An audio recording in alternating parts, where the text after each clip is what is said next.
Fuck me clicking, this is so loud, dude. Fuck me clicking, this is so loud, dude. Fuck me clicking, this is so... Okay,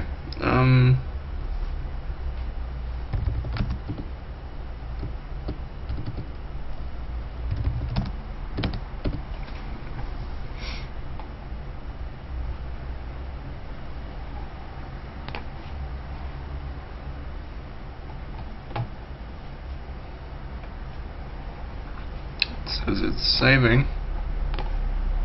I somehow don't trust it. Oh.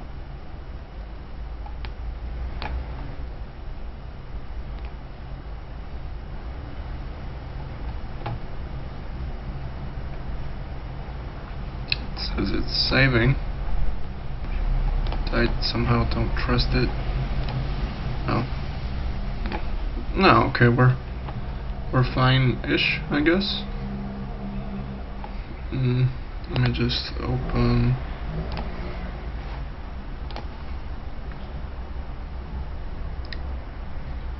this. How do I do a pop-up chat? Embed chat link.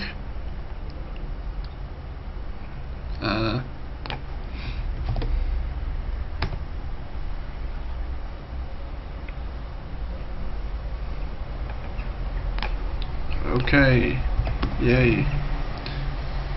Twitch.tv.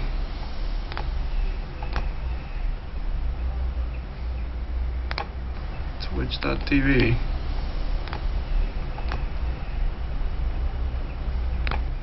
It's okay, we're live on Twitch too. Okay, everything seems to be okay. I got this going on here.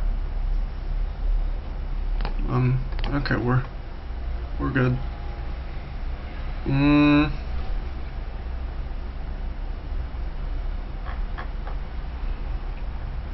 Again, I don't know what I'm doing. It's super early for me. I didn't sleep well at all. Fuck it.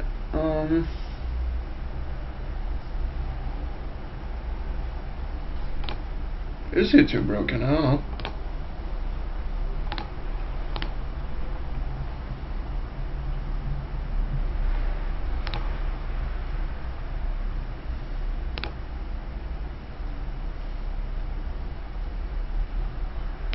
YouTube has changed its algorithm, and I have proof. If you spend much time on YouTube, you've probably seen a few of the larger channels talking about the recent substantial changes in the YouTube algorithm. But what are those changes? Why were they made? And how does it affect the most important YouTube channel of all, mine? A few days ago, an underrated YouTube channel I have a great deal of love and respect for made a video on this subject. Here's a clip from that video. Hello, I'm Josh Hayes. YouTube is restricting your access to content your favorite creators are making. Very funny. You may not even be aware. Very. And I can prove it. I made this video and uploaded it to my second channel, Josh Plays, where it did phenomenally well in a very short amount of time for the drama it always goes to use. But then after only a few hours, I took it down. Because despite it being incredibly well written and expertly edited, it had one tiny flaw. The conclusion it came to was completely wrong. The main focus of the video, I need help YouTube is hiding videos from you, was that the restricted mode feature was disproportionately responsible for videos from your subscribed creators not showing up in either your feed or on their channel. Here's the content right in your video feed that explains what restricted mode is. This is my Josh Plays channel. I make modern reviews of retro video games. I usually get between 500,000 to 1 million views per video, which is pretty good. However, my recent videos on Dino Crisis, Expedition 33, and my latest video on Alan Wake are all worryingly low view counts. Here's the analytics of Alan Wake. This is scarily low, and it's because of this. If you go to your YouTube profile icon in the top right of your screen, click it and check restricted mode, you'll see that if it's off, you see the channel as it should be, all the content I've made. However, if restricted mode is on, you would see my channel like this. You'll notice a few videos just don't show up. For comparison, here's two images showing all the videos that restricted mode removes. I made the video, released it, but then had a few friends and colleagues, both viewers, creators, and some connected to YouTube itself, reach out to me and basically tell me I was wrong. And they linked YouTube's blog about restricted mode. They explained that less than 1% of YouTube accounts view anything in restricted mode, and restricted mode hasn't changed much since its release in 2010. I even made a tweet about the restricted mode issue, effectively breaking down the impact of it on my channel. This tweet has gained over 1 million views, and Team YouTube even responded to it themselves, saying in a polite company way, "Josh, shut up, you're wrong." So,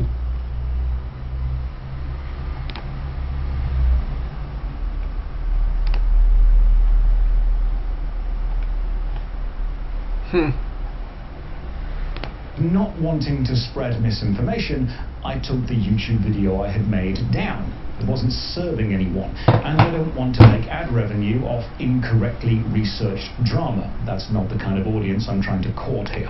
And I thought that was the end of it. Hell yeah. I had several larger channels reach out to me and tell me I was onto something. There has been a major change to YouTube over the last 2 or 3 months, but I had come to the wrong conclusion with restricted mode alone. That's actually just one small part of the larger systemic change. So, I did a bit more digging. Restricted mode is indeed a system which can be turned on or off by the user. It's usually used for schools or businesses and basically hides videos YouTube thinks are inappropriate for these settings, despite YouTube already having a restricted video system which works on a per video basis. This is like a shadow hiding system. My original video even shows how creators don't know if their videos are hidden in restricted mode or not. Surely as a creator I should know what content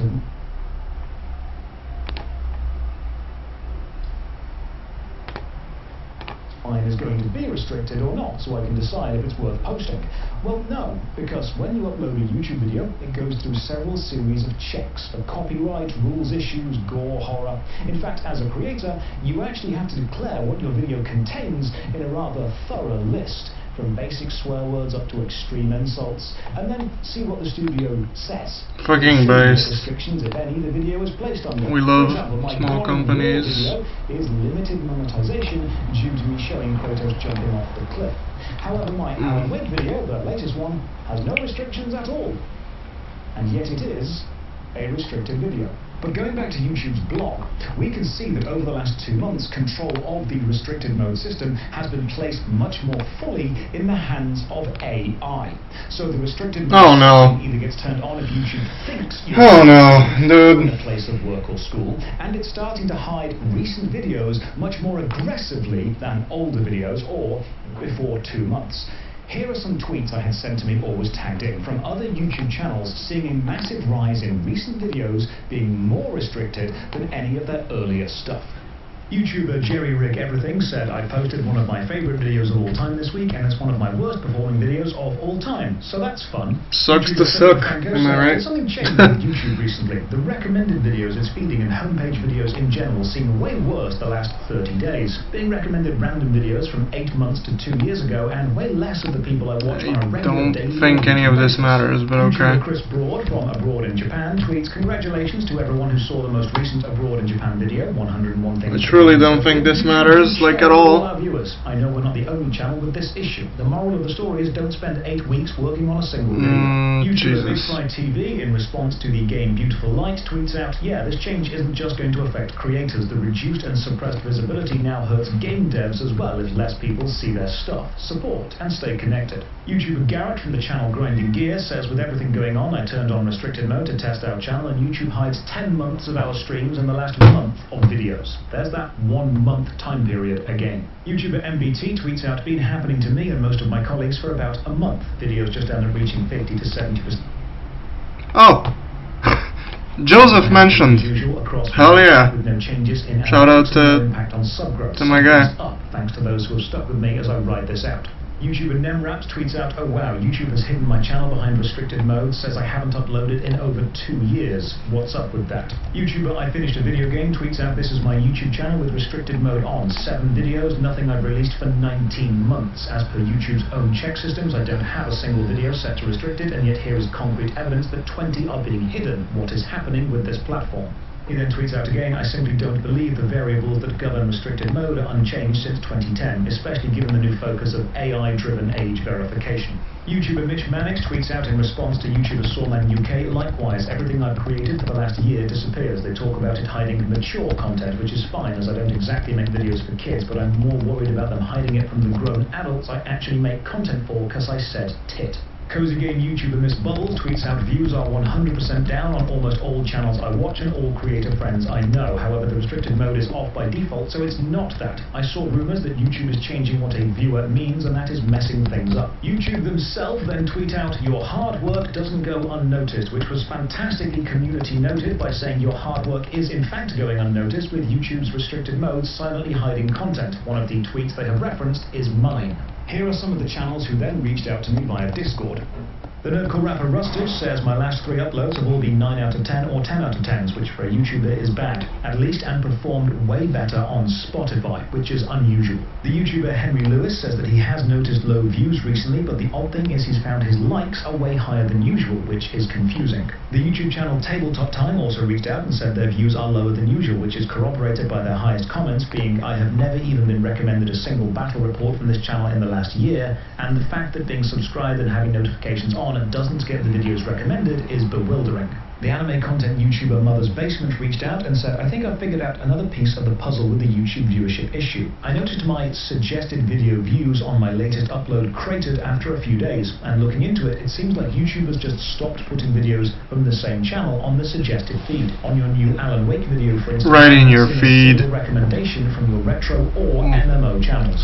Fellow MMO YouTuber The Lazy Peon reached out and said, yo, seen the posts about you investigating lower views on YouTube recently, and I just want to add that I've noticed it too. I didn't look into restricted mode, but I read somewhere that YouTube changed what they consider a view. I noticed it especially when tracking real-time views versus views displayed on a video. He goes on to explain, for years I've never seen an example where real-time views were less than the views showed. While it is true that this is happening, I don't know how this will affect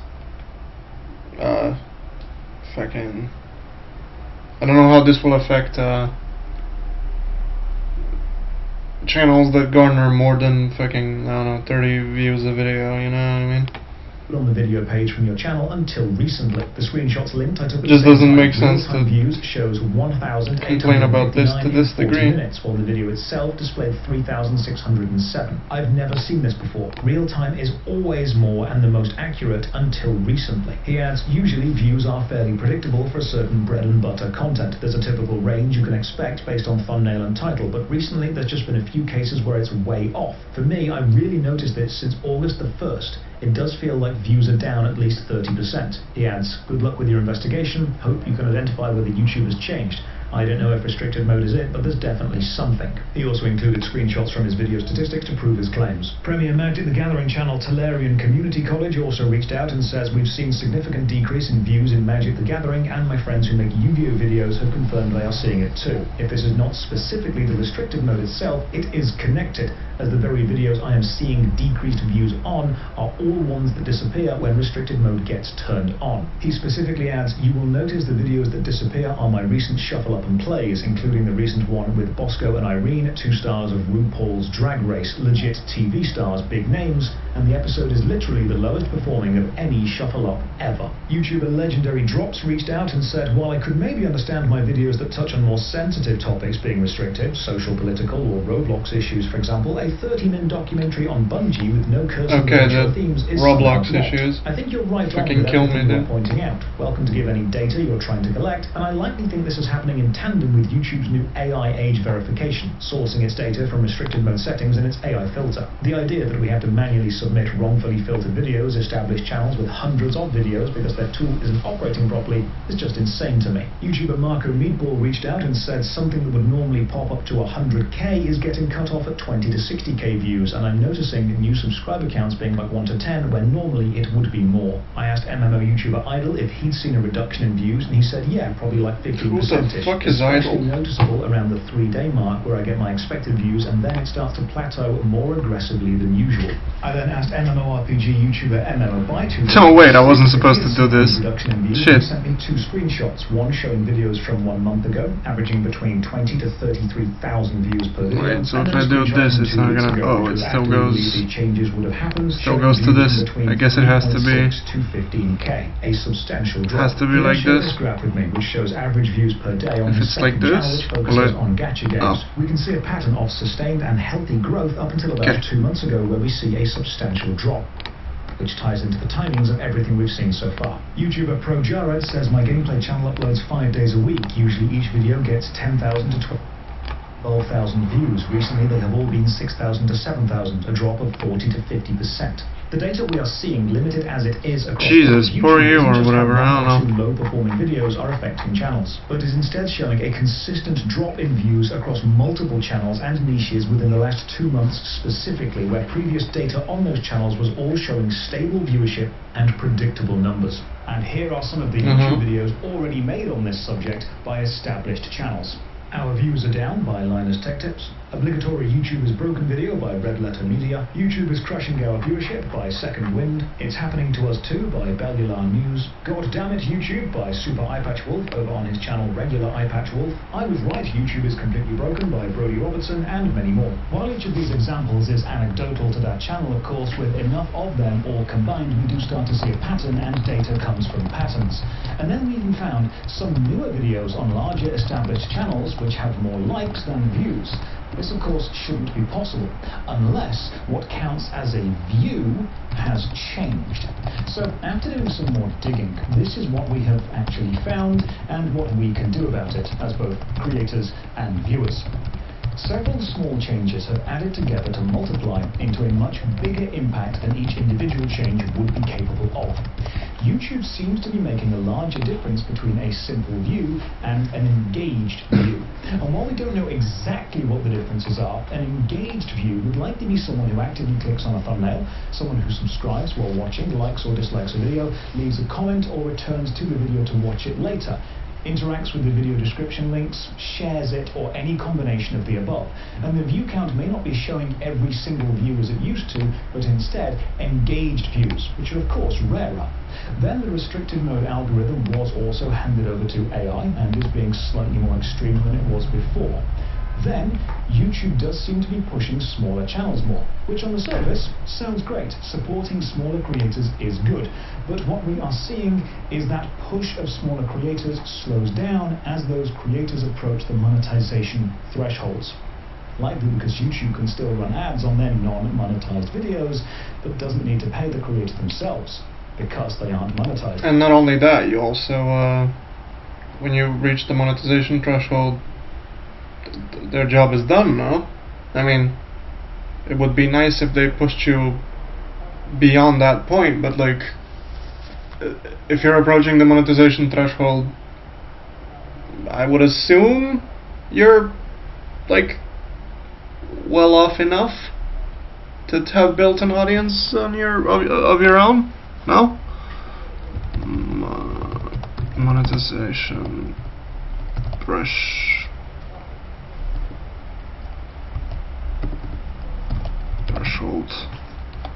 YouTube.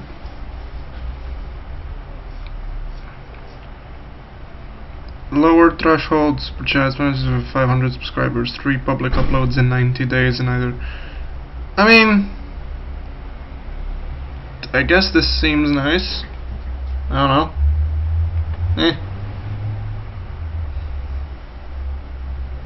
The higher threshold is for full monetization, including ad revenue, requires 1,000 subscribers, 4,000 valid public watch hours in the last 12 months, or 10 million valid public shorts views in the last 90 days. I mean, could be worse, I guess. Yet.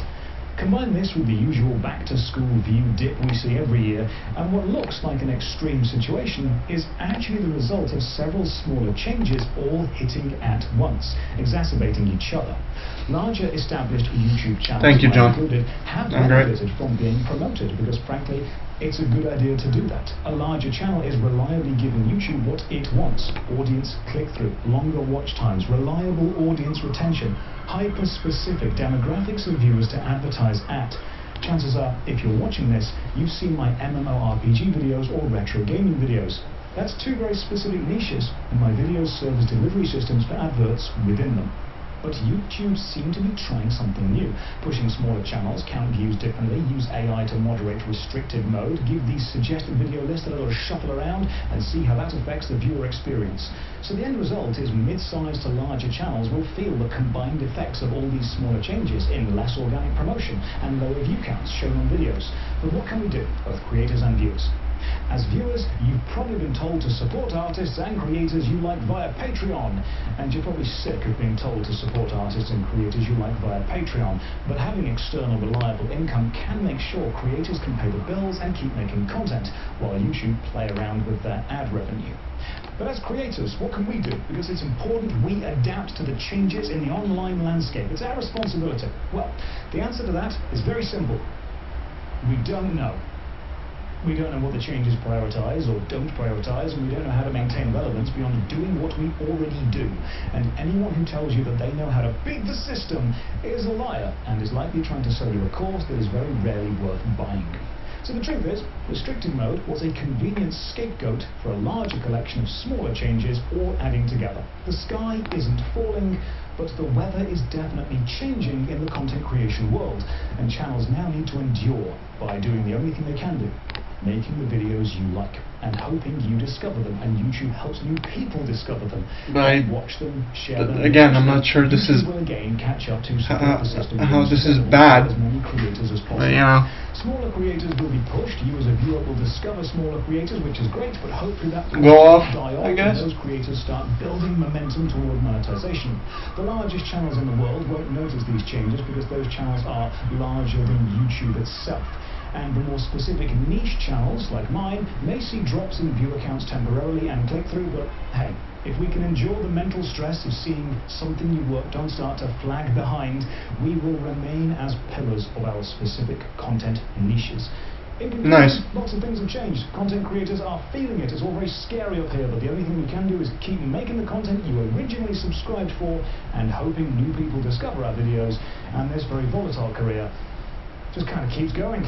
It's getting a bit stormy out here, but smooth seas do not skillful sailors make. So I'm going to hunker down and make the content you want me to make with the support of my Patreons. There you go. If you are a content creator, except for that last part. Don't cook yourself to your audience, like, ever. And you will get through these changes. Cheers for watching. And as always, best you can, have a great day. Rich coming from the guy with no audience, right?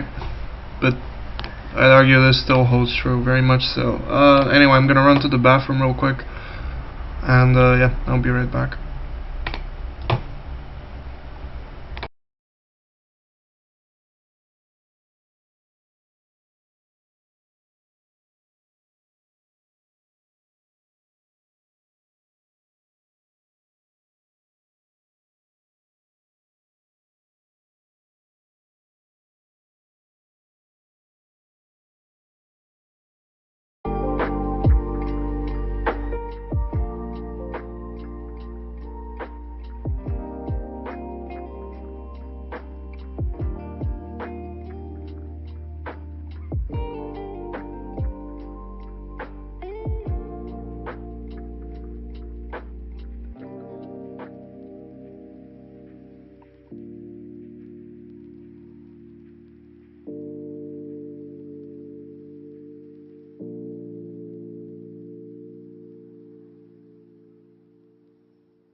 Okay, I did Japanese nostalgic lo-fi hip-hop.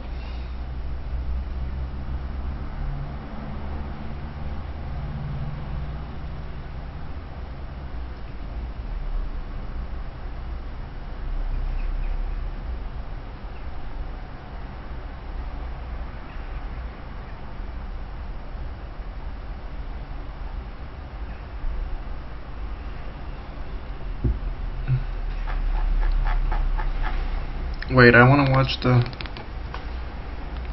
first two part of this, but we're analyzing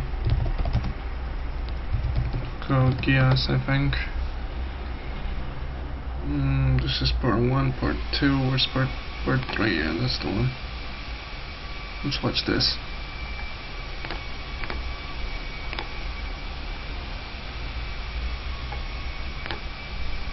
Welcome back, everyone. Stage 3, the false classmate. So the episode kicks things off moments after the last, with the Japanese being herded out of the area after the prince called for an immediate ceasefire. And Jeremiah isn't too thrilled about it. Why the hell are we letting the 11s go? What about the poison gas they've stolen? And honestly, that makes sense. I mean, from his perspective, they've yet to get eyes on this thing, which means they're basically just letting them get away with a WMD, or a weapon of mass destruction. So I get where he's coming from. But anyway, a random soldier responds by saying that they're just doing what they've been instructed to do by the prince.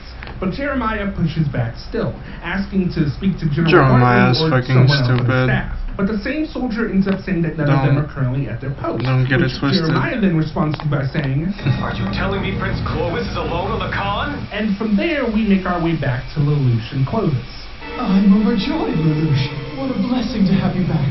Okay, so I'm going to point out here that he's actually probably telling the truth. And there are a couple of reasons why I say that, but we'll have to wait until a future video to really get into it. So for now, let's go ahead and put it. And from there, we make our by saying, Are you telling me Prince Clovis is alone on the con? And from there, we make our way back to Lelouch and Clovis. I'm overjoyed, Lelouch. What a blessing to have you back. Okay, so I'm going to point out... Is this... What's his face? He used to do a lot of stuff with 4 kids.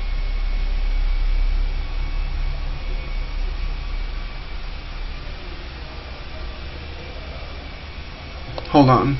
I'm overjoyed, Lelouch. What a blessing to have you back. Okay, so I'm going to... The guy who played Donatello, whatever his name is. I'm going to point out here that he's actually probably telling the truth. And there are a couple of reasons why I say in that. the O3 show, by the way, that's what I'm referring to. Really get into it. So for now, let's go ahead and put a pin in it so that we can come back to it later. They said you died when Japan was brought into the fold. So I could totally see why they would think that. I mean, it's not like there was any effort made to come and get them before launching this attack.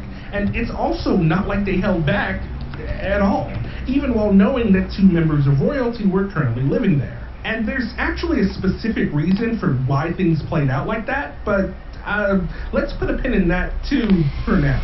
But anyway, Clovis suggests that the 2 of them head back to the homeland so that everyone can know that he's still alive. But Lelouch is like, nah, claiming that Clovis only wants to take him back so that he can be used as a tool for diplomacy again. Because, as he reminds Clovis, the whole reason that he and his sister were sent to Japan to begin with was because they were being used as diplomatic tools. And I realize that that might be kind of a foreign concept, so let me break it down real quick. A diplomatic tool is basically something that's used to foster good relations between 2 or more nations. Some examples of that include negotiations, treaties, accords, alliances, or in some of the more fucked up cases, people can be used as diplomatic tools. And in this case, in order to foster a good relationship with Japan, Britannia gave them a prince. Wait, I need to change the category on this. A gesture of good faith. And if you're confused by that, because, you know, the whole invasion thing, well, yeah, guess who was also pretty fucking caught off guard by that? Hence Lelouch's rage and the fact that he and his sister decided to go into hiding as opposed to returning home. Because clearly those in charge, i.e. their fucking father, didn't give enough of a fuck about them to come pick them up before attacking. And if you're wondering why the Emperor sent 2 of his kids there, knowing what he had planned for Japan, well, Lelouch has an idea. It was because my mother was killed. And from there we take a trip down memory lane. Blood-soaked and bullet-ridden memory lane. Because saying his mother was killed is putting it mildly. Like, she was hit with a Gatling gun's worth of bullets. And yeah, Lelouch then goes on to explain that the reason this all happened is because while his mother did hold the title of Knight of Honor, she was still born a commoner. And apparently, according to Lelouch, the other imperial consorts, meaning the other women Charles was fucking on, because, man, was he fucking a lot of women, but that's besides the point. Lelouch claimed that one of his consorts, or one of their children, had enough of an issue with Lelouch's mother being brought into the fold and siring children that might one day inherit the throne, that they put a hit out on her, and subsequently killed her, apparently, in front of her youngest child, which... damn. But anyway, Lelouch claims that while they tried to make it seem like it was the work of terrorists, he wasn't fooled by it. And he goes on to say that he knows, without a doubt, that You people killed my mother. And yeah, this is his motivation. Or it's at least part of it. Like I said, there's also the fact that they sent him and his sister to Japan knowing what they had in store for him. And there's even more to it on top of that, but we'll get to that later in this video. Now, after Lelouch throws out his accusation, his brother denies it, saying, It wasn't me! I swear to you it wasn't!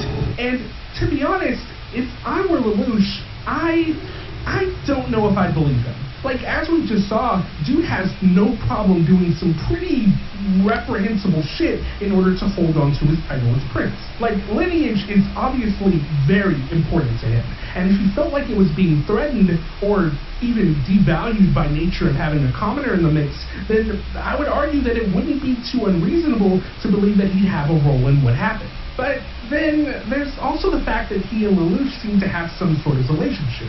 Like, given what was said in the last episode, it seemed as though they spent a lot of time together as children, playing chess and whatnot. But then we've also seen that this guy's a pretty good actor, so maybe he was just being fake with them. But maybe. Then, wait a second, why am I doing this? There's a really simple way to figure out if he was in any way involved. So, Lelouch, go ahead and hit old boy with the truth serum. Tell me everything you know. By whose hand was she slain? Okay, so before he answers, something I want to point out is the immediate change in his demeanor the moment the geass takes effect. Like, it's very interesting how calm he gets. Like, you can see all the anxiety and stress just fade away as the aura envelops his eyes. Which, oh shit, I don't think I mentioned that last time, but people who are influenced by geass have this sort of red ring that encircles their cornea. That's kind of how you can tell that someone is under the influence of it. But yeah, speaking of under the influence, given how calm he looks right now, plus the added effect of his eyes looking kind of red, it really does look like he just took a hit of something. Kinda, yeah. And he's finally feeling it. But anyway, Clovis goes on to say, My brother, second Prince Schneisel and second Princess Cornelia, they can tell you. well, damn. Though, I guess it would be too easy to get the answer in the third episode, right? But that doesn't stop Lelouch from trying again by asking him to elaborate. They were at the heart of this? But unfortunately, Clovis just remains silent. Well, actually, he makes the move to speak, but because he doesn't know anything else, he just remains quiet. Though the fact that he moved like he was going to say something was something that I thought was kind of interesting. Anyway, after that, Lelouch blinks and the geass gets cancelled, and immediately after that, Clovis does this. It wasn't me! I had nothing to do with it! And, okay, so a couple of things I want to point out here. For starters, I wanted to take note of the fact that the moment Lelouch cancelled his geass, Clovis went right back to acting like he did before the geass was cast. Like, the moment it was cancelled.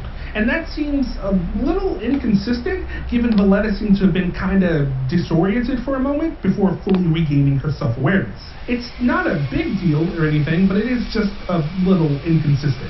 And secondly, I just wanted to point out the fact Maybe that Clovis had name-dropped both that has to do with the personalities of his being controlled. I don't know. Being introduced for a while, I can't help but appreciate the foundation being set for their overall importance to the story and where it's headed. Kind of like with Toto in the previous episode. But yeah, now Lelouch knows that Clovis didn't have anything to do with it. So I guess he's in a no, I guess not. Clipping up. We may have different mothers, but you and I are still blood! And I'm not gonna lie, I feel a little bad for this guy. It's weird because Why? I know he's a piece of shit and that he probably deserves so much worse than this, but it's just, I don't know, man. I feel like I'm getting soft in my old age because this is just sad to me. Especially because I know that he actually cares about Lelouch. And we'll have a deeper discussion about that at a later time, but the fact that Lelouch is just sadistically smiling as he approaches him and sticks this gun in his face is, it's just rough, I guess. But anyway, Lelouch goes on to say, You can't change the world without getting your hands dirty. as he goes to put his finger on the trigger, pulling it ever so slowly until we transition to a new day, I guess. Wake up, Lelouch! And yeah, we're back at Ashford Academy, with Lelouch hanging out with all of the classmates that were introduced back in episode 1. We have Millie, Rivel, Shirley, Furry shit incoming. And it looks like they're just doing Not really, it's just cute cats and shit. high school shit. Which, again, the tonal whiplash is bonkers sometimes. But at the same time, I feel like it's done in such a way that doesn't Not all the really time. distract from the story that's being told. But anyway, this scene is mostly inconsequential. Because, like I said, they're just doing high school student council shit. Now, I will point out that both Rivel and Shirley ends up calling Lelouch out for his behavior yesterday. Which, yeah, all of that shit that went down in the first 2 episodes happened yesterday, and yet he's already back here at school. But yeah, they both comment on his behavior, but before he has a chance to come up with an excuse for why he was acting so strange, Millie ends up changing the subject and getting them focused on handling the budget. And yeah, the whole scene is just there to kind of showcase the interpersonal relationships of our main cast. Like with Millie, we see that she's the president of the student council, and that she's taking charge of the meeting, telling the others what to do and whatnot. With Shirley, we see that she's super excited about helping out and getting involved. Whereas where Rivel, their secretary, is concerned, he'd rather skirt their responsibilities and do something else. Which Lelouch, who surprisingly is the vice president of the student council, co-signs on. Why is that surprising, And though? lastly, we have Nina, fucking Nina, off on her own, not really all that invested in what the others are doing. And yeah, From there, we switch scenes to later that day, where we see some students looking at a broadcast regarding what happened in Shinjuku yesterday. And the narrative is playing out just as Lelouch had predicted, with the Britannians pushing the idea that the terrorists stole poison gas and then subsequently went on to release it in their own territory, which really kind of serves to make the Japanese look super incompetent, but I guess that also works for the narrative that they're pushing. But anyway, when Shirley overhears the other students, she turns to Lelouch, as she remembers the fact that when he called her yesterday, he had mentioned something about Shinjuku too. And to his credit, he puts on a good face as he tells her, I heard about it from a friend. That's why I called you yesterday. And again, we get to see that Lelouch is great when it comes to lying to others. LOL. When you consider his past and the fact that he's basically had to lie to everyone for every day of his life since the Britannians invaded, it makes sense why he'd be so good at it. Anyway, the students continue talking about the incident, with one of them even saying, Hey, check out the footage of those dead 11s! And here we get yet another instance of the Britannians seeing the 11s as subhuman. Like the fact that all of these lives were lost, and yet this kid's over there like, oh wow, check this out. It just feels gross. But anyway, while the students continue their discussion and the news broadcast continues spreading lies, Lelouch thinks to himself, this is strange. Why would they cover it up? And from there, we immediately Why not? back to the past. Or history, I mean, where we finally get a resolution in regard to what happened between Lelouch and his brother Clovis. And, well, yeah, he killed him. He shot his own brother in the face, which, even saying that is kind of insane. But, I mean, that's what he did. And that's what he was referring to when he said that they were covering it up. Because with all the mentions of Shinjuku and terrorism, no one has brought up the fact that the prince was killed while all of this was going on. Though, to be fair, I get why they wouldn't want to say anything about it, because it would kind of make them look weak. I mean, think about it. You're telling me that some ragtag group of rebels were able to roll up and murk a prince, and y'all don't even know who did it?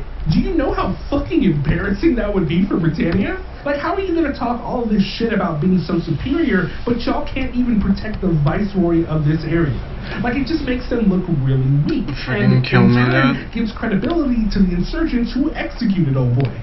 Like, it gives them a certain level of legitimacy as a threat to the Empire. And that's the last thing the Empire wants in an area that's clearly rife with those who already wish to see them gone. Basically, it gives the people of Japan hope. And when it comes to Britannia maintaining their control of Japan, hope can be a dangerous thing, especially if it's capitalized on. But we'll get more into that a little later. Anyway, let's talk about what happens after this, because I think it's actually incredibly impactful for Lelouch's character. Okay, so after he has this flashback, we see Lelouch literally throw up in his mouth. Like, the thought of what he did to Clovis triggered an actual physical response from him. And that's definitely worth pointing out, because it shows that he isn't just unfazed by what he did, despite it kind of coming across that way. I mean, like when he was talking, of course to Clovis, he was not confident as hell, smiling as he pointed that pistol at his brother's head. But we see now that that was partly a facade, a mask he wore in the moment to give him the strength to carry out what he felt needed to be done. And I guess I'll say this now, but the idea of a mask will be a prominent theme going forward, even if it isn't necessarily expanded upon until much later. But yeah, the thought of what he did caused him to head to the bathroom to, I guess, get the vomit out of his mouth. And after he cleans up, he looks at his reflection and says, I guess that I'm not as tough as I thought I was. And I like this because it kind of goes to further speak to the idea of the mask that he was wearing. How he believed that that mask he wore in that moment was the real him. That it was him channeling his resolve and becoming who he needed to be in order to accomplish his goals. But now, as he stares at his own weary reflection, he realizes that even though he did muster the strength to do what he felt needed to be done, it doesn't change the fact that it wasn't easy. It doesn't change the fact that despite him trying to pretend like it didn't, it did, in fact, take a toll on him. And he also needs to come to terms with the fact that if he intends on going down this road, it'll only become all the more arduous. And I think that's hella impactful for his character. But anyway, from there we switch scenes to Jeremiah and Valletta as they have a conversation regarding yesterday's events and what the future holds for them. And while the conversation itself is very brief, mostly dealing with the fact that they're irritated with Bartley for having left Clovis alone, I did want to point out something that Valletta said, as well as Jeremiah. This whole part is just Now that Prince Clovis is out of the way, dumb, purebloods can...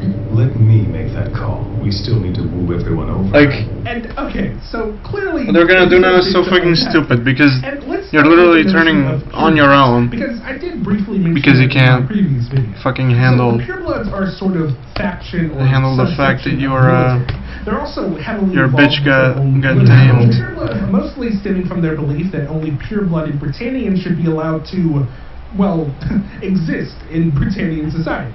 So, like, the whole honorary Britannian thing that we've spoken about a couple of times, yeah, they're like, fuck all of that. They do not fuck with the numbers and feel that their inclusion into Britannian society is a blight on what makes Britannia such a great nation. And if it were up to them, they would do away with the honorary Britannian program in its entirety. Now, in regards to Valletta saying that Prince Clovis is out of the way, she isn't saying it like they necessarily wanted him to die. They're not disloyal to the Empire. In fact, we saw Jeremiah gleefully follow orders when it came to killing 11s. So, yeah, it isn't so much that they harbored some sort of ill will towards Clovis, but more so that they're willing to use his death, or more so the power vacuum that's formed because of his death, to their benefit in order to seize control. Because something else worth noting about the purebloods is that they're a relatively small faction, but they're now hoping to increase their reach by seizing control. Now, in regard to Jeremiah's response, he's basically saying that Valletta is being a bit overzealous about things, and that they need to proceed with caution before trying I guess I had to do it. control. And yeah, from there, we move on from this conversation and head back to Ashford Academy, where we see Lelouch is heading back to class. And guess who's just hanging out in this class? Yep, it's our girl Colin.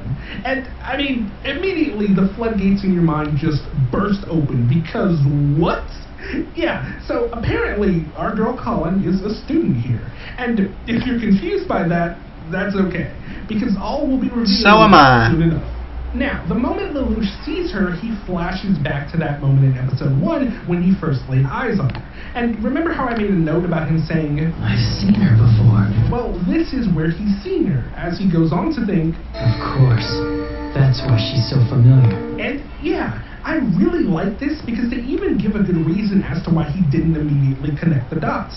Because, as it turns out, Colin is often away from school due to some sort of illness. Which, I mean, is clearly bullshit, but it does seem to be working out for her, as no one knows what she's really up to. Well, no, but Lelouch. How do you... Anyway, as Lelouch sits down in class, Ribble sits behind him and says, How do you... See something you like? How do you check that? Got a thing No. for it, don't ya? and I just love the quick shot to Shirley after she hears Ribble say this.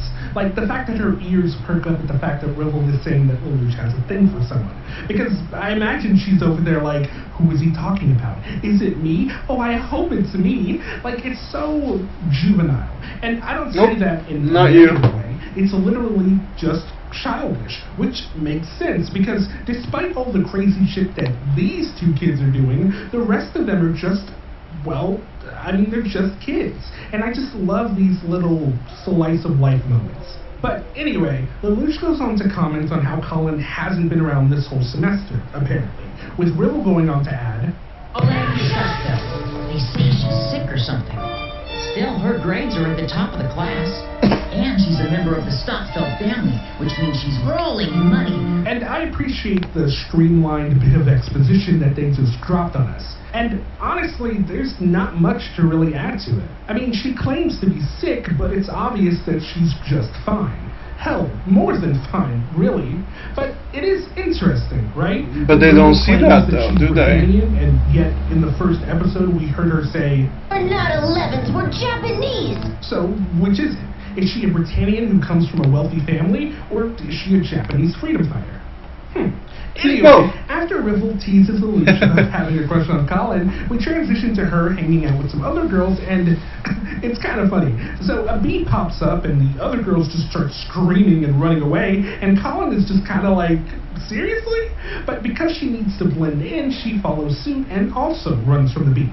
However, when she's alone, or at least when she thinks that she's alone, we see her drop her mask as she just swats the bee with her hand and kills it, which then leads to her saying, God, I hate this. I'm sick of acting like a freaking invalid.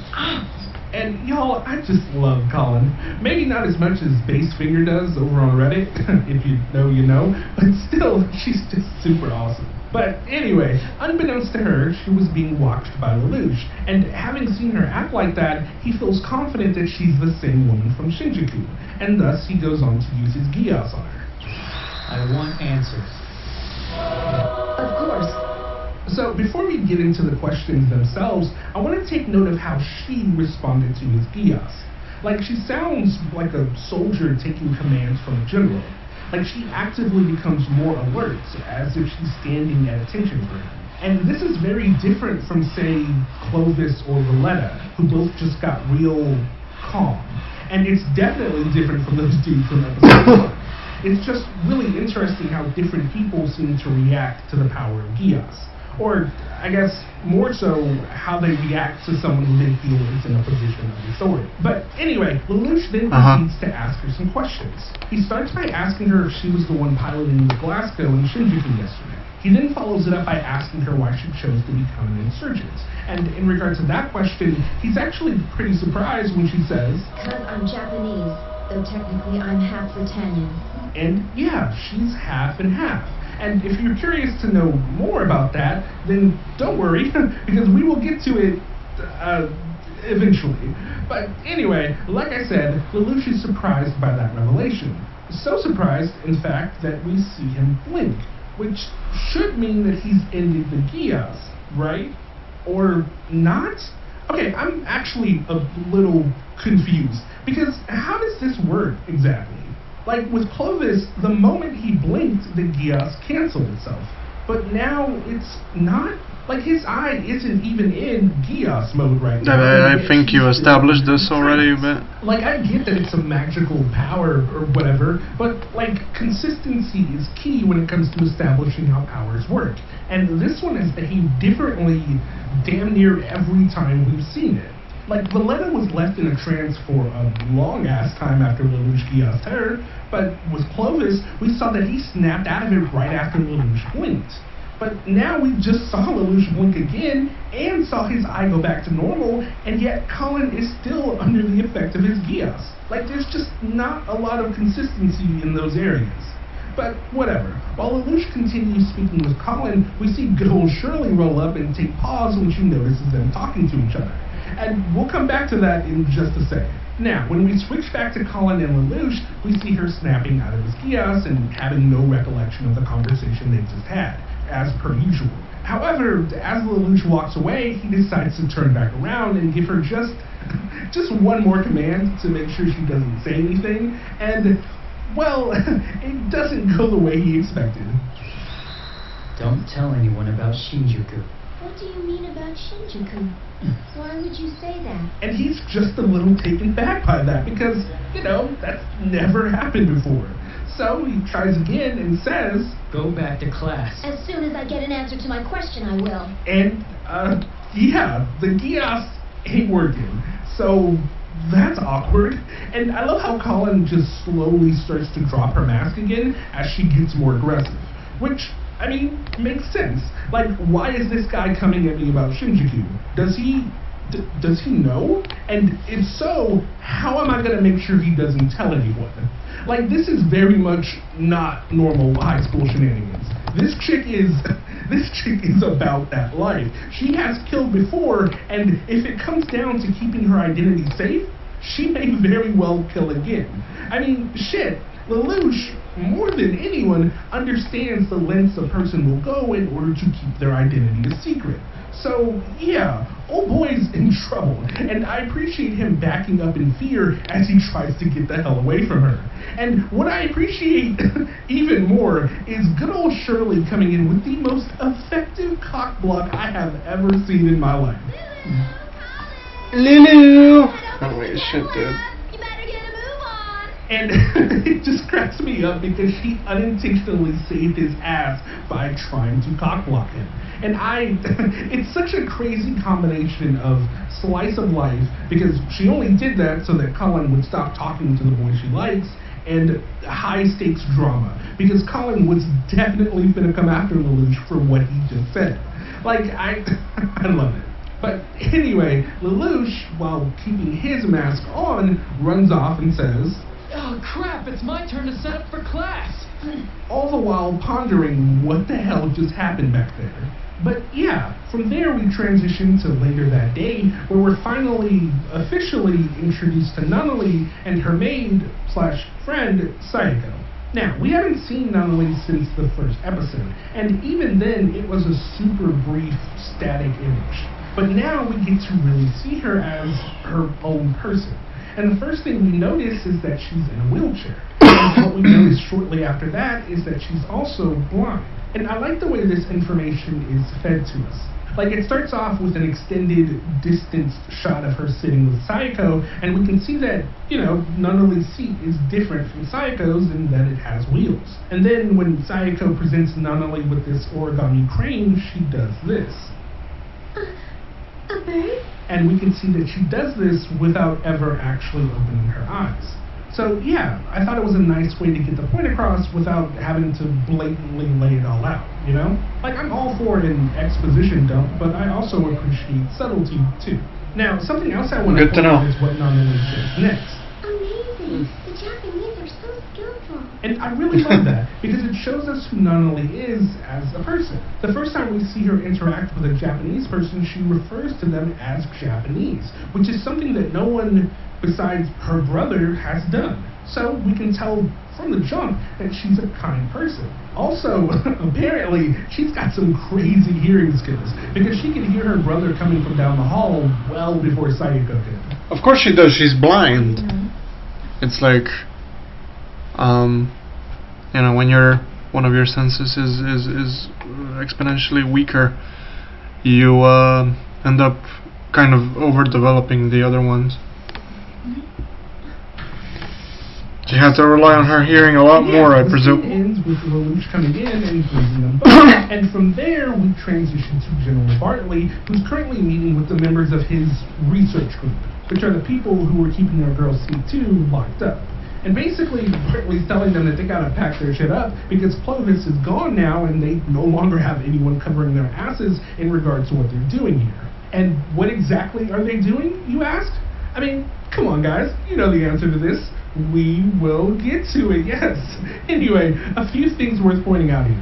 One is the fact that Bartley mentions that he and the other staff officers have no recollection of what happened and why they left Prince Clovis alone, which is obviously just a byproduct of Lelouch geass in them.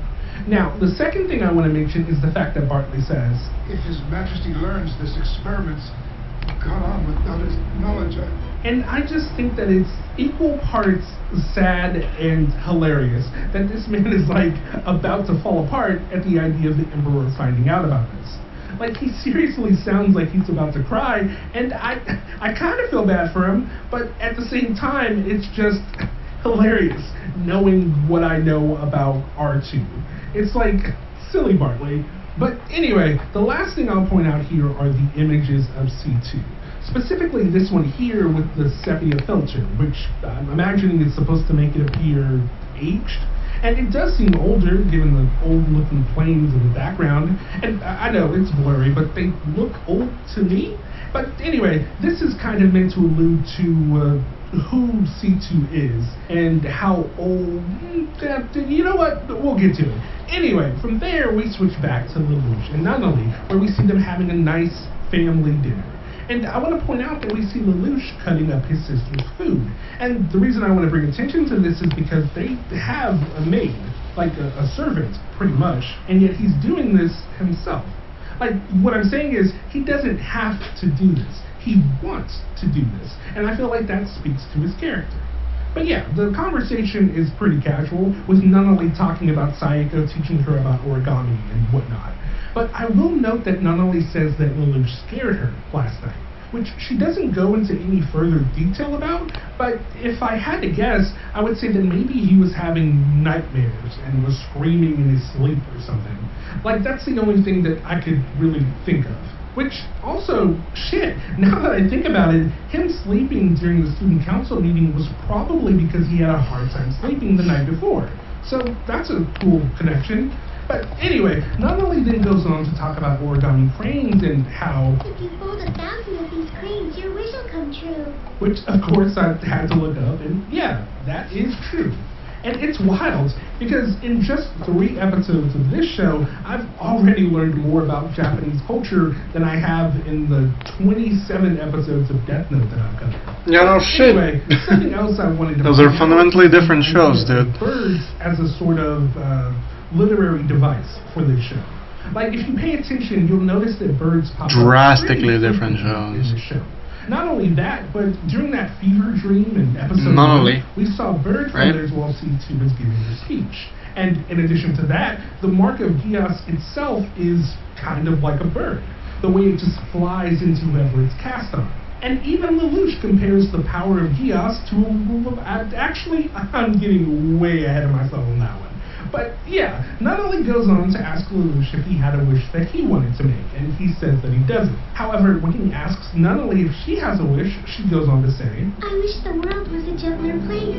And again, this is showing us that she's just a genuinely good person. Lelouch then responds by saying something interesting. When the day finally comes that you can see again, I'm sure that it will be. And the reason that I say it's interesting is because it implies that her blindness isn't based on something physical, but more so something that's psychosomatic.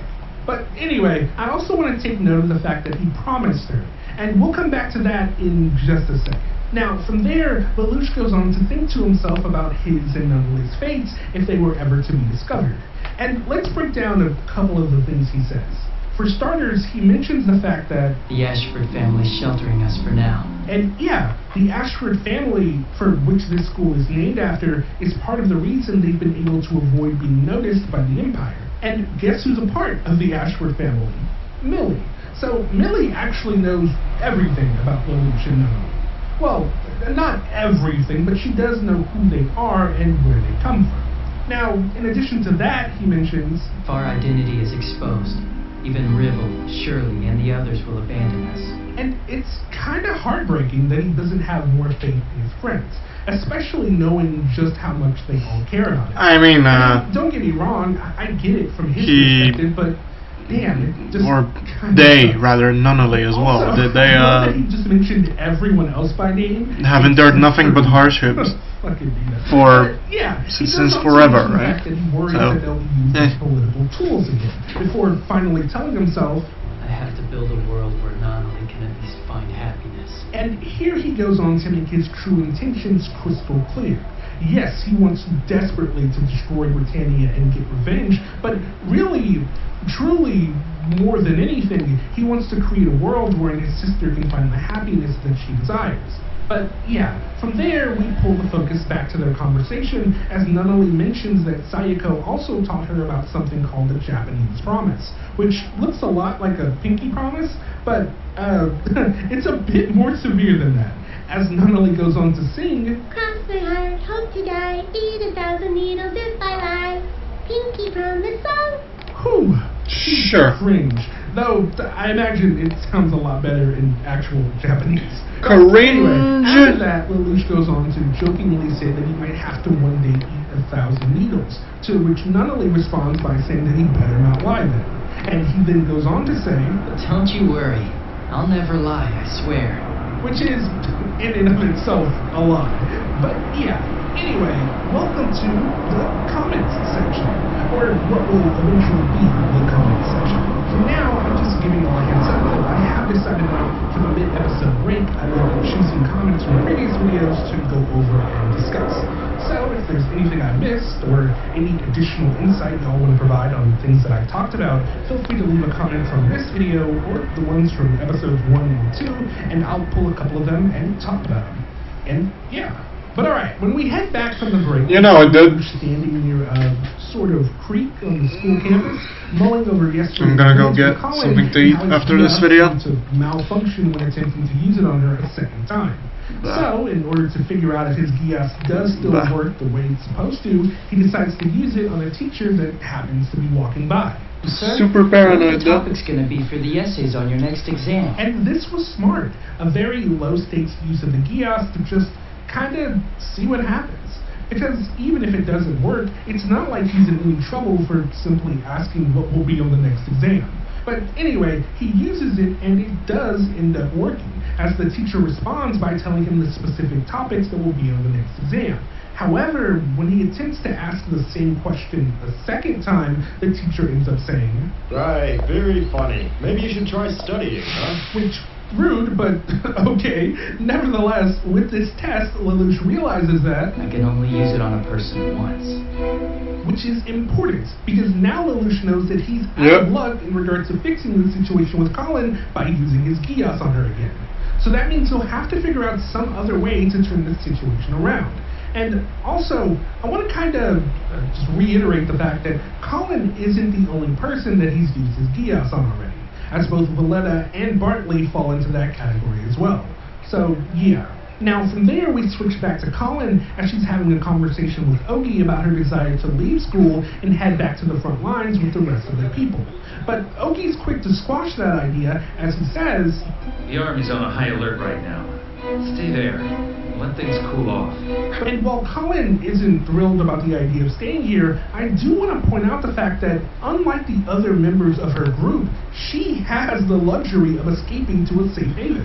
Like, I understand why she doesn't want to, because, as we saw in the last episode, she's clearly the jump on a grenade type of person. And, I mean, that's definitely admirable, but I imagine there's a lot of people in her group that would kill for the opportunity to just escape all the death and despair for a bit, you know? But anyway, she goes on to push back, asking Ogie about the voice that helped them out a couple of days ago. But Ogie tells her that they can't go chasing a voice, and adds, "Besides, Naoto would be happy to see you back in school." Which is another reference to her brother. And here we actually get to see him, Colin, and Ogie hanging out. And I forgot to mention this in the previous video when I brought him up, but he's actually already dead. And I guess to go even further with his backstory, he was actually the leader of this sect of the resistance group up until his death. And after his death, Ogie wound up replacing him. But yeah, this dialogue here seems to allude to the fact that Naoto didn't want this kind of life for his sister, which, you know, makes sense. I mean, living this kind of life ultimately ended with him dying. So I could definitely see him preferring that she have a normal life of comfort as opposed to being in life or death situations like this. But anyway, Ogie ultimately ends the call, but not before saying, "Forget about Shinjuku for now." And him saying this triggers Colin's memory of Lelouch telling her the same thing yesterday, which is kind of interesting. Like, she apparently had just let it go, despite being pretty aggressive with him once he had brought it up. But anyway, the combination of her and Ogie talking about the voice they heard back in Shinjuku, as well as Ogie reiterating the same thing Lelouch told her yesterday, sparks an idea in her mind. No, it couldn't have been his voice. Which is super interesting because Lelouch, or shit, Johnny Young Bolsh, does have a pretty distinctive voice. Like, I can always tell when he's playing a character, be it Ichigo, Sasori, Haruo, or hell, I could even notice his screams in fucking Dragon Ball FighterZ when he was voicing Broly, despite him not actually having any lines of dialogue. So, like, to me, this is actually very believable that she might make that connection. But anyway, from there we transition to later that day, where we see Lelouch presenting in class. And while he's doing his presentation, we see Colin making a point to listen to his voice. But try as she might, it's too difficult for her to remember. Which, I mean, fair. Like, you had a lot of shit going on that day. But yeah, after Lelouch finishes giving his speech and sits down, he takes notice of the fact that Colin is watching him through her makeup mirror, which leads to this interesting moment when they're both just sitting in class thinking about how they might have to neutralize the threat. The first opportunity. I need to take care of him. Anyway, from there we fast forward to the end of their class and we see Shirley come up and ask Lelouch if he's going to walk with her, but unfortunately for our sweet Shirley, Lelouch curves the fuck out of her as he goes on to approach Colin and asks if he can speak with her privately. And this causes all of the girls, but specifically Shirley, to be like, what? And it doesn't get any better when Colin responds by saying, I was wondering when you were gonna ask. Huh? And it's just so funny because they're about to go engage in some kind of covert warfare, which may very well end up with one of them killing the other. And all the while, Shirley is probably thinking that they're gonna go out on a date or something. But yeah, from there we actually switch to General Bartley again. They might, At the moment is currently transporting Prince Clovis's corpse to, I'm not entirely sure where. But one thing I want to note is that he's being escorted by about a dozen Southerns. But I want y'all to peep the shoulders and the headpiece. Like, y'all remember what I said about the difference in colors, right? Well, since these are all purple, we know that they're just regular old Imperial Southerns. And I'm bringing this up because while they're traveling down this empty stretch of highway, they get ambushed by other Southerns. But if we take a look at their shoulders and headpiece, we can see that these are the purists. And if you're wondering why they're attacking other soldiers, well, at face value, it's because they seem to have an issue with Bartley's claims of not knowing why he left the prince's side. But I've already told you! That you don't remember? Still clinging to that ridiculous excuse? And it's actually really fucked up because he's not lying. But I can see how, from Jeremiah and company's perspective, it just sounds like a crock of shit. And it gets even worse because Bartley tells him that he can ask the others and that they'll vouch for him. And Jeremiah basically calls him a little bitch for trying to hide behind his subordinates. Based. Damn, I actually feel really bad for this guy. Like, he really did fuck with the prince heavy. And for Jeremiah to basically insinuate that he was complicit in what happened to him, like, shit, that's gotta sting. But anyway, from there we switch back to Colin and Lelouch as they continue the conversation that began yesterday. Or, well, not really, because after Lelouch tells Colin that they won't be disturbed, they end up getting disturbed by none other than... This is it, right? Oh, sweet Shirley, out here cock-blocking without even trying. But yeah, it appears as though Lelouch, unwittingly, brought Colin to her induction ceremony for the student council. And to be honest, not much really happens here. Basically, Millie tells Colin and Lelouch that her grandfather, the owner of the school, has decided that Colin should join the student council since it's one of the easier clubs to be a part of, unlike, say, the equestrian or swimming clubs. And then, from there, the other members of the council come down and formally introduce themselves to Colin. And even Nonnally makes an appearance, though, according to the others, she's only an honorary member of the council and landing directly on Colin. And I do want to take note of the fact that she just smacked that cork out of her face like she did with the bee. Like, her reflexes are insane. But yeah, seeing as she's now covered in champagne, she leaves to take a shower. And Lelouch is actually the one to bring her a change of clothes. And this scene is pretty intense because now they finally have the opportunity to talk without anyone listening in.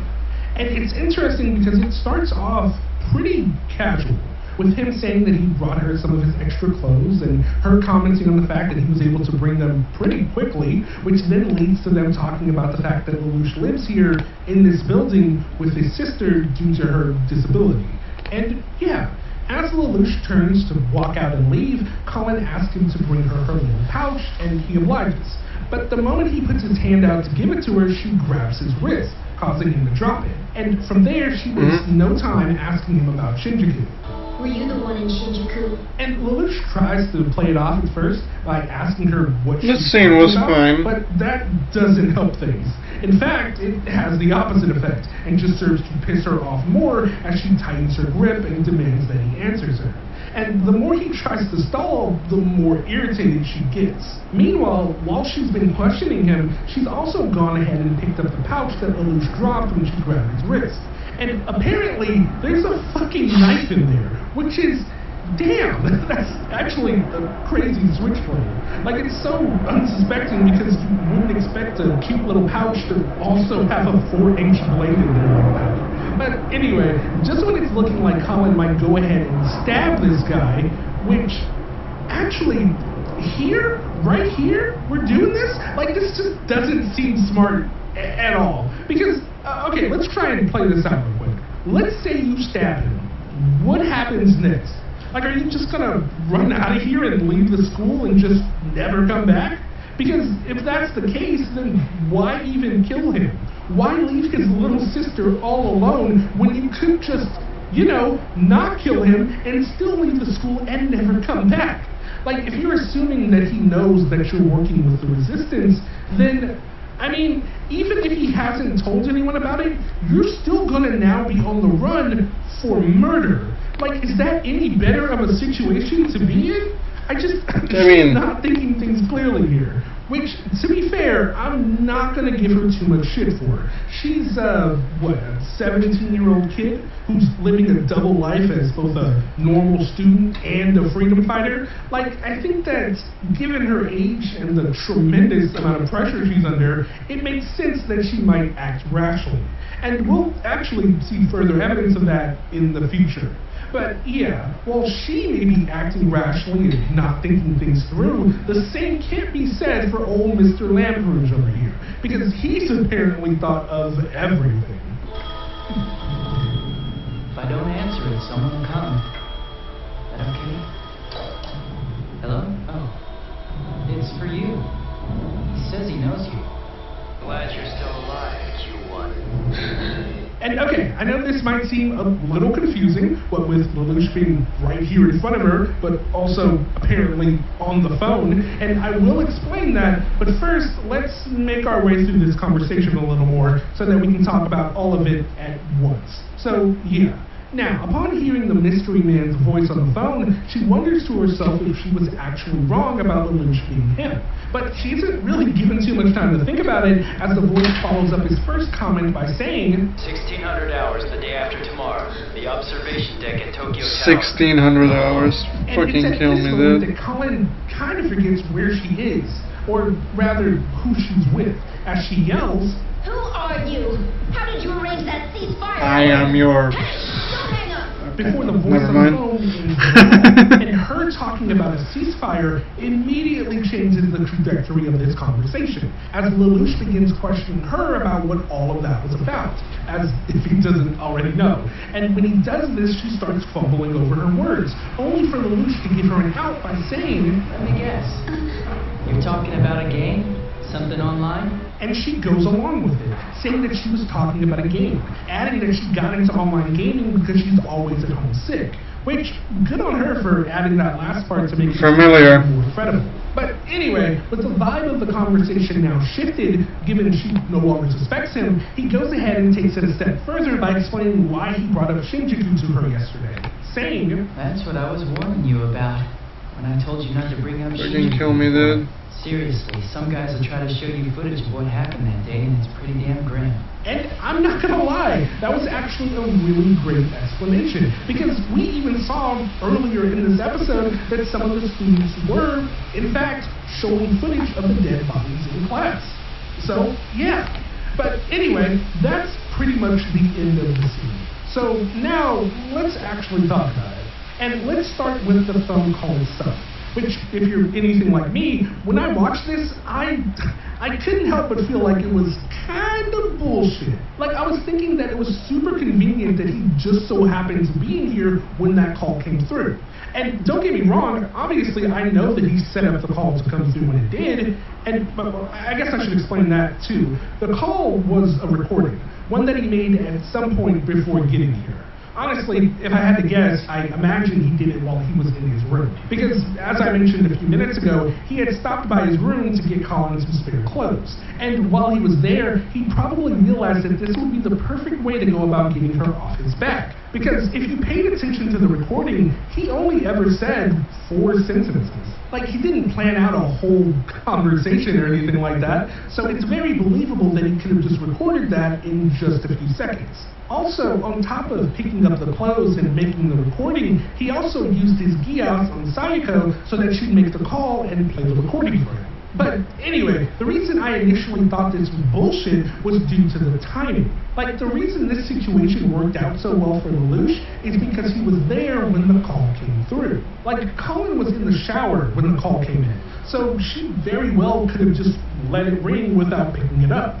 And even if she did pick it up, if Lelouch had already left the room, like he was planning to do before she asked him to pass her that switchblade, then I don't really see how this would clear things up for her. I mean, if anything, it would probably seem even more suspicious because if I was her, I'd be like, who else could this be but Lelouch? Like, I would think he just dropped the clothes off, walked out, and immediately called this bathroom from his cell phone. Because, I mean, who else would be calling this exact bathroom at this exact time to speak to me specifically? Like, what the fuck? Only 6 people even know I'm here right now. And only 2 of them are men. And shit, only 1 of them has already spoken to me regarding Shinjuku. Like, it's just silly. But whatever. Silliness aside, I like the way Lelouch just completely turned the tables on her, forcing her to go from an offensive stance to a defensive one. Because she was ready to slit this dude's wrist, which is actually kind of odd, because even during that phone call she was thinking, which implies that she was still working under the assumption that he was the guy that saved them in Shinjuku, and yet she was gonna stab him? No, let's not think too hard about that, because that doesn't actually make any sense at all. But whatever. Like I was saying, he forced her to go on the defensive because in her rashness, she kind of exposed herself. In more ways than one. But still, fan service aside, she exposed herself by mentioning the ceasefire. But by Lelouch offering up his own explanation as to what he thought she was talking about, it served to kind of put her at ease. And then he went ahead and took it a step further by completely assuaging any thoughts that he might be involved with the situation by saying that he only brought up Shinjuku in an attempt to save her from seeing the gruesome aftermath of the conflict, thus making him seem all the more endearing and thoughtful. And while there is a moment of fan service where they have Lelouch comment on the fact that he can see that Colin is naked, he ends up saying this as he walks out. I won't tell anyone. Later. Okay, dude. Which further cements the fact that he's a good guy. And yeah, overall, it was a brilliant play, because now she kind of fucks with him a little bit. And you can tell by her tone as she says, I was wrong. That she genuinely feels bad about the fact that she was gonna gut this man like a pig. But anyway, we fast forward a little bit as we see Lelouch and Colin walking back to the rest of the student council. And upon meeting back up with the others, they find out that Prince Clovis has been found dead. And I want to point out that the first thing we actually hear in this scene is not only saying, Lelouch, it's awful. What is? And I felt the need to point out the fact that she's reacting like that because, I mean, that's her brother. Half-brother, sure, but yeah, she's just now finding out that her older brother got murdered. And because of that, it makes sense that her reaction is so much more emotional than the others. But yeah, from there we shift our focus to a news broadcast that's being led by Jeremiah. And let's go ahead and hear what this piece of shit has to say. Prince Clovis has been taken from us. He fought for peace and justice against all of the 11s. He died a martyr. Oh, shut up, you fucking skid mark. Like, what an insane thing to say. This dude was a monster, not a martyr.